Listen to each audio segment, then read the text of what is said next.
Los sistemas de apoyo estatal al cine en países como Argentina y Francia son ejemplos únicos y exitosos del fomento cultural. Son admirados en todo el mundo. El cine argentino se autofinancia y es una fuente de orgullo para todos los argentinos. Así que Macri, Abeluto y todos los fanfarrones neoliberales, déjense de joder. No a la destrucción del cine argentino.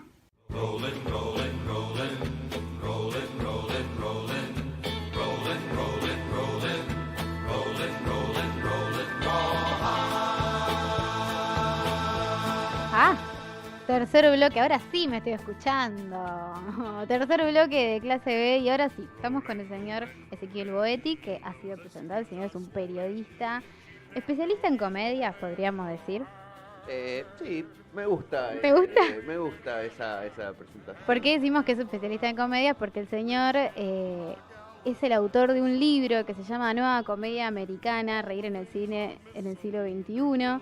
Así que, digamos, ¿cómo fue que empezaste como a incursionar en este tema? En principio, ser como para hacer una especie de prólogo antes de hablar No, de lo que la nos comedia contaste. siempre fue mi género favorito, digo, aún antes de dedicarme profesionalmente, por así llamarlo, a la escritura sobre cine.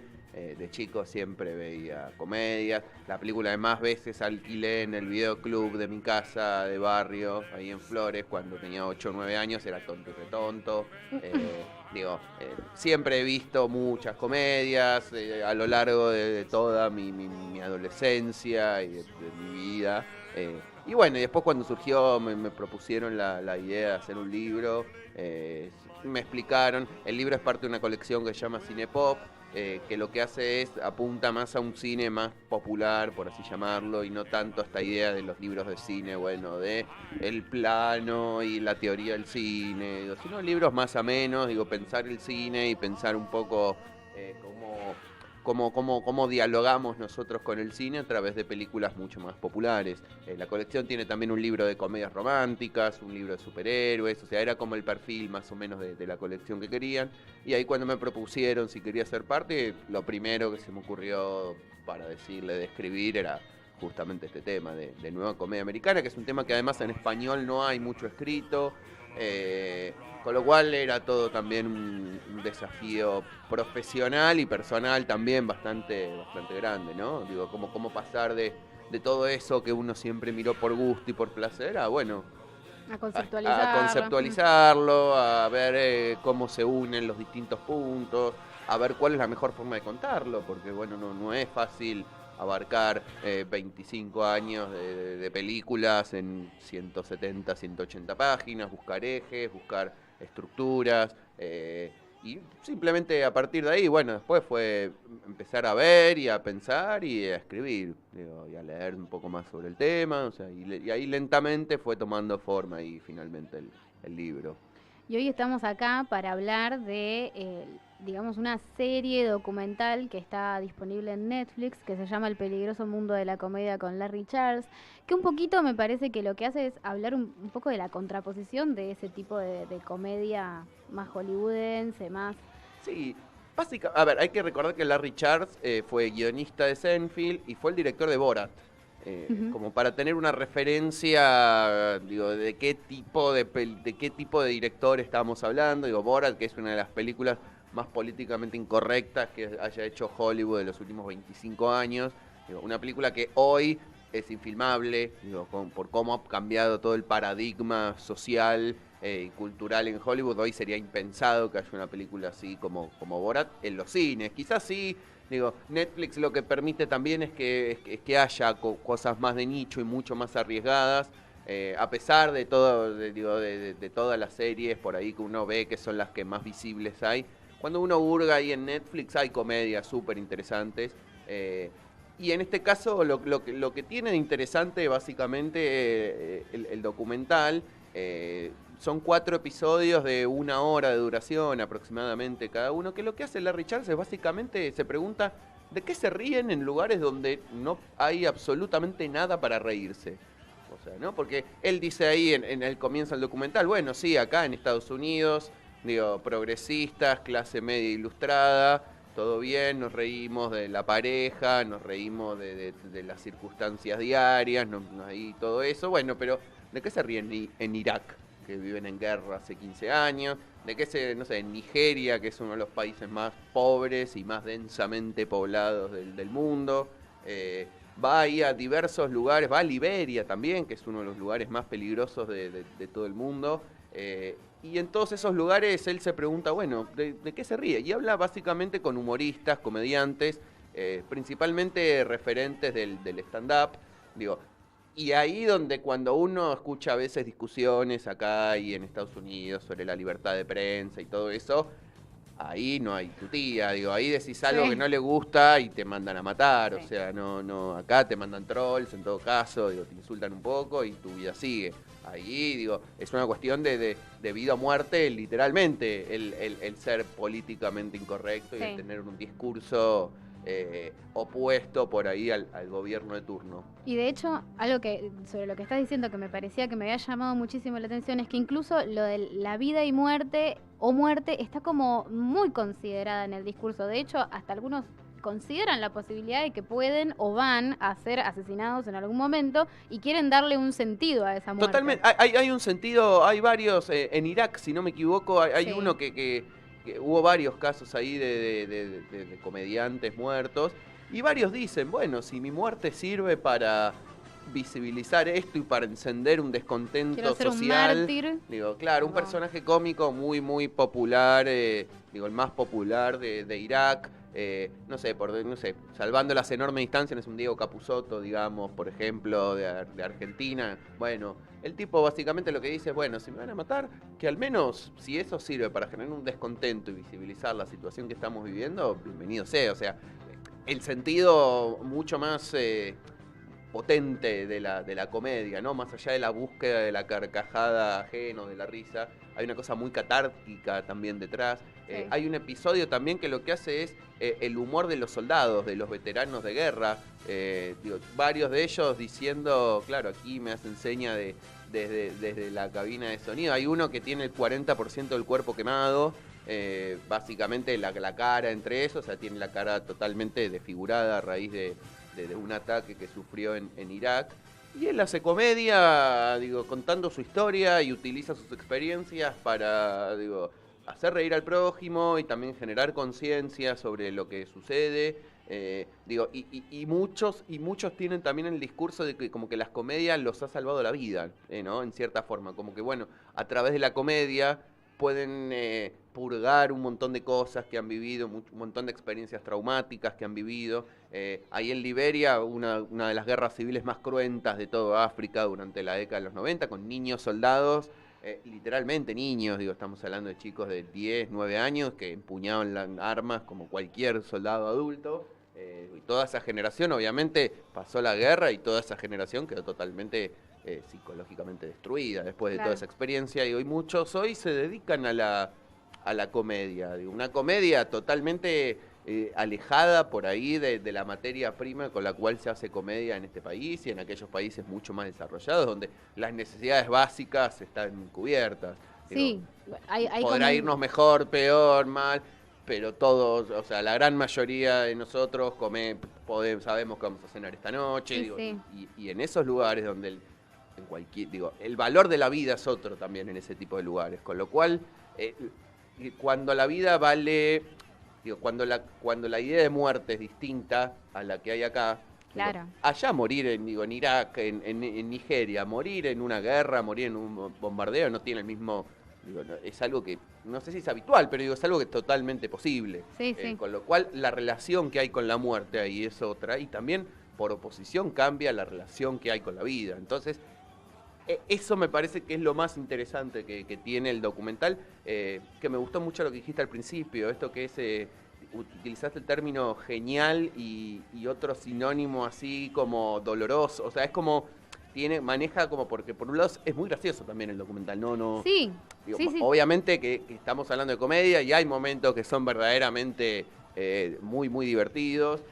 Tiene un humor negro y un humor muy corrosivo también el Claro. documental. No es un documental, no es una comedia así blanca, no es Friends, por así Claro. llamarlo. Sí. Digo, no es Big Bang Theory, es como un humor mucho más corrosivo. En la línea de Borat, digo, quienes hayan visto Borat o las películas de Sacha Baron Cohen, me parece que ese tipo de humor es el que maneja ahí Larry Charles, y que me parece que es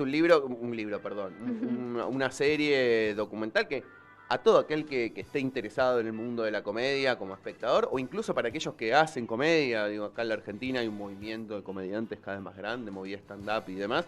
Sí. Digo, me parece que es imprescindible verlo porque Sí, es verdaderamente, pone en perspectiva la comedia de una forma que muy pocos lo Sí, hacen. eso iba a decir, como que de repente pone en evidencia cierta hegemonía de la comedia que tenemos todos los que estamos posicionados desde un lugar mucho más cómodo y cuasi inocente de la comedia. Digo, como que la comedia siempre la entendemos como una crítica social, como una aspereza, como algo más punzante, y sin embargo hay como una hegemonía. Por algo nos reímos de las mismas cosas que se ríen incluso en Estados Unidos. Digo, vemos stand-up de allá y a veces nos resulta cercano, pero hay un lugar no hegemónico de la comedia, que es el de ellos, y es como ponerlo un poquito en evidencia también y empezar a hablar de qué cosas se ríen en otros lugares y qué conflictos sociales trae eso también.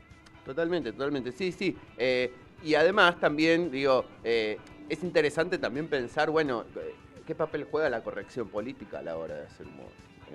Te resignifica la corrección política, para mí. Totalmente. Es que ahí es otra forma, es otro paradigma de vida totalmente distinto. O sea, ahí lo políticamente correcto. Hay uno de los episodios que va a Nigeria. Nigeria, que es uno de los países ultra más machistas que existan. Donde la violación es prácticamente algo totalmente institucionalizado a nivel social. Y hacen chistes con violaciones y todos se ríen. Y son chistes que uno los ve acá y generan una incomodidad pero muy grande. Chistes que acá se podían haber hecho tranquilamente hace 20 años. O sea, tampoco es que acá, hay que siempre poner en contexto el humor que en la Argentina y en todos los países del mundo, ¿no? Hoy uno ve, no sé, desde Casados con Hijos, que lo siguen repitiendo en Telefe, o Poné a Franchella, el video de la bebota con Julieta Prandi. Eso es algo que hoy no se podría hacer en la televisión argentina. Con lo cual, todas esas evoluciones sociales se reflejan muy directamente en la comedia. Y obviamente que en esos contextos donde lo social es totalmente distinto a lo que vivimos acá, los límites del humor son otros totalmente distintos, y la materia prima sobre la cual se hace el humor es totalmente distinta. En Irak están en guerra hace 20 años y la guerra está ahí. Es como, no sé, la cotización del dólar acá. O sea, se habla de ese tema con una naturalidad y con la inflación, como si fuera algo lo más normal del mundo, que hoy bombardearon, no sé, bombardearon acá Palermo, cada 10 cuadras. Ah, mirá, qué terrible. Bueno, ahí es como que está totalmente institucionalizado eso. Por lo cual, la materia prima sobre la cual se hace comedia es totalmente distinta. Y me parece que el documental lo que hace es mostrar muy, muy bien esto. Larry Charles va y entrevista a prácticamente todos. Hay un momento increíble también que va y habla ahí cuando está en Liberia, habla con uno de los máximos generales. Sí, te iba a preguntar por eso también. Que le decían, si no me equivoco, le decían culo desnudo, una cosa así. Era el apodo de él. Sargento, era un carnicero, literalmente. Pero a mí ahí entré en conflicto con la serie un poco. Me chocó un poquito. Fue como, entiendo lo que está haciendo, lo justifico incluso, pero entré como en una especie de dolor un poco más fuerte. Bueno, pero es que eso es lo que tiene la incomodidad que genera la serie. Contemos para quienes no hayan visto el documental, Este personaje era básicamente un carnicero durante la guerra civil de Liberia. Era famoso por cortarle la cabeza a los enemigos y comerse a los enemigos. Era como una cosa totalmente salvaje lo que hacía. Y Larry Charles le pregunta ¿qué gusto tiene la carne humana? O sea, como preguntas que uno las ve y dice, primero, habla muy bien de Larry Charles, hay que tener, perdón el término, pero hay que tener los huevos para pararse Sí. frente a una persona que ha hecho ese tipo de cosas y preguntarle eso. Sí, Y igual después, también, a favor de él, también se le nota que no es una entrevista cómoda y totalmente común, la está digo, pasando muy mal. la Digo, pasa es mal, es una sí. entrevista súper incómoda. Es que todo el documental por momentos transmite Sí. muchísima incomodidad. Sí, pero no está desde un lugar de superación, eso No, quiero no, decir. no, no Él va de también canchero, se- va a escuchar. claro, Va a sí. escuchar y eso me parece que es súper loable. Digo, a diferencia por ahí, no sé, de Michael Moore, que por ahí va a chicanear y va, Claro. digo, y se pone en una posición de superioridad respecto a sus entrevistados. Él va a escuchar, no juzga, al menos no desde la entrevista en sí, después a nivel montaje, digo, sí, por ahí es un poco más crítico, por así llamarlo, pero lo que va y le interesa a ese tipo es básicamente de qué se ríe una persona así. ¿Tiene humor una persona que, digo, mataba a sus enemigos, les cortaba la cabeza y se los comía después de matarlos? O sea, una persona capaz de hacer eso, ¿de qué se ríe? Y me parece que ahí es donde el documental adquiere como un gramaje y como una potencia enorme, digo, porque ese es un momento verdaderamente incómodo. Después también hay otros más livianos, digo, personajes también mucho más coloridos y más simpáticos, pero tiene un núcleo oscuro la serie esa verdaderamente enorme. Sí, es bastante fuerte. A mí sí, me chocó bastante y me pasó un poquito eso, como que sentía que él tenía una forma de mostrarnos esto que era para descolocarnos. Y además me parecía interesante que no solamente se mete en esto, sino que constantemente lo compara con el humor inclusive con el humor que hace él, pero digo, como que constantemente está en la comparación para decirnos, mirá qué cómodos que estamos nosotros, y mira qué difícil que es hacer humor en otros lugares. Por eso te digo que también me parece que resignifica la corrección de política, resignifica la acidez nuestra, digo, como por ahí estamos siendo muy light en nuestro propio humor. Es que volvemos al tema de la corrección política. Hoy, a ver, yo soy partidario de que el humor ofende. Digo, Sí, siempre hay alguien que se vuelve risible cuando uno hace humor. sí. El problema es que hoy cualquiera que pues, se siente ofendido y grita y no se hace más chistes sobre eso. Entonces, ¿de qué nos podemos reír hoy en la Argentina? Digo, ¿por qué no hay programas cómicos también en la televisión argentina en general? Básicamente porque no nos podemos reír de nada. Me parece que eso es también un problema en cuanto a lo que es la corrección política. Digo, después vemos de qué forma Sí, nos reímos. y también pensar... No de qué nos reímos, sino de qué forma, digo. Claro, eso iba a decir, y con qué como- finalidad nos reímos. Y qué decimos a través de eso. Claro, que nos me reímos. parece que también hoy no hay un poné a Franchella, lo único que hacía era como ridiculizarnos a todos desde el lugar de pobres boludos que éramos. Digo, me parece que también, si te sentás ahí y ves esta serie y decís, y por ahí no hago más stand-up burlándome de mi señora que no me lava los platos, ¿entendés? Me parece que me siento y pienso un segundo más en hacer un humor. Para mí el humor, como decimos, sí, incomoda, pero ¿a quién querés incomodar? ¿Al pobre Gil que está enfrente tuyo o querés incomodar a alguien más importante? A mí el humor me parece que tiene que ir más para otro lado, pero bueno, no sé, me pasa a mí. Yo creo que si te incomoda es porque te está interpelando. Y si te interpela, a mí me parece que está bueno que te interpele.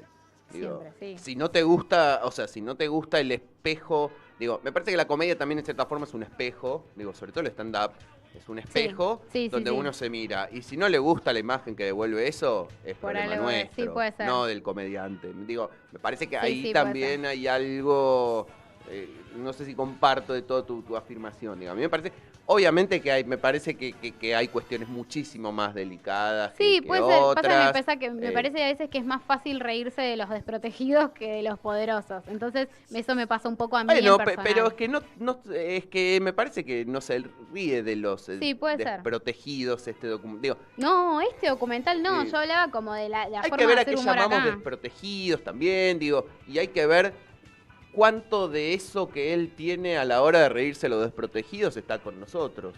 No, sí, sí, se puede ser. entiende el punto, digo, cuánto de eso que él dice que me incomoda y no me gusta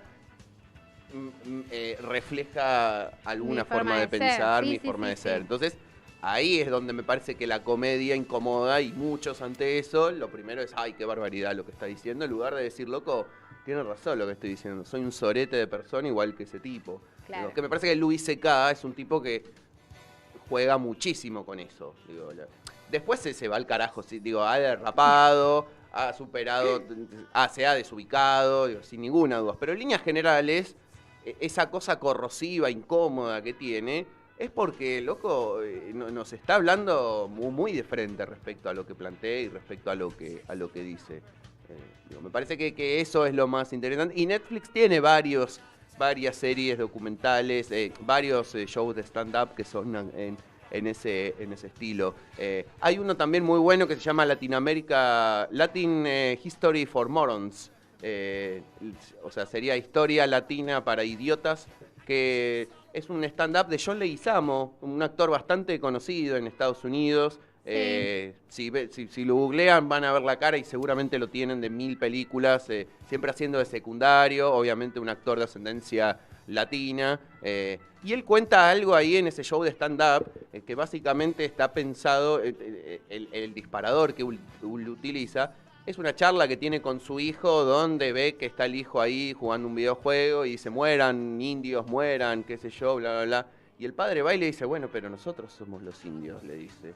Entonces, él lo que hace es empieza a revisar un poco la historia latinoamericana, digo, cómo es el discurso oficial que hay en Estados Unidos sobre la historia latinoamericana. Entonces, ahí lo que hace, digo, utiliza la comedia para mucho más que hacer reír. Digo, si bien obviamente el documental, insisto, es gracioso la forma que lo cuenta, todo lo que sea, hay un subtexto súper interesante y que nos interpela de una forma muy directa. En este caso, quizás no tanto acá, obviamente, porque aunque no nos guste, somos latinoamericanos, y aunque nos digan lo contrario muchas veces, somos latinoamericanos.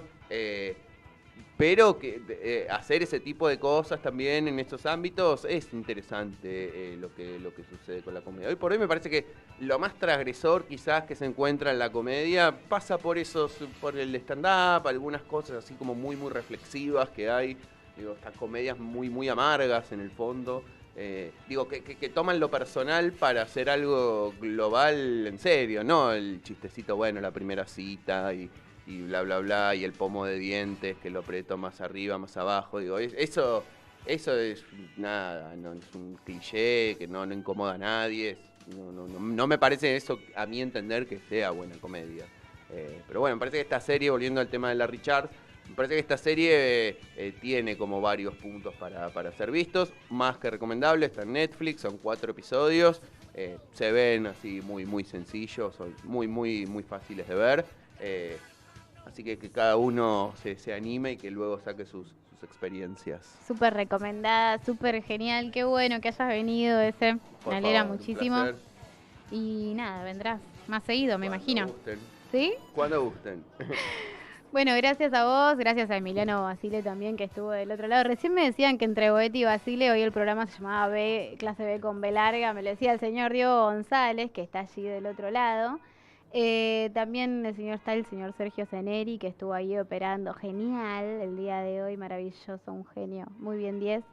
Y bueno, yo que me llamo Vicky, que nunca me presento jamás en la vida, estoy aprendiendo de Diego, que nunca jamás se presentaba tampoco, así que así que nos escuchamos la semana que viene. Podemos escuchar Soul Man de último tema y nos vamos. Hasta luego, hasta la semana que viene.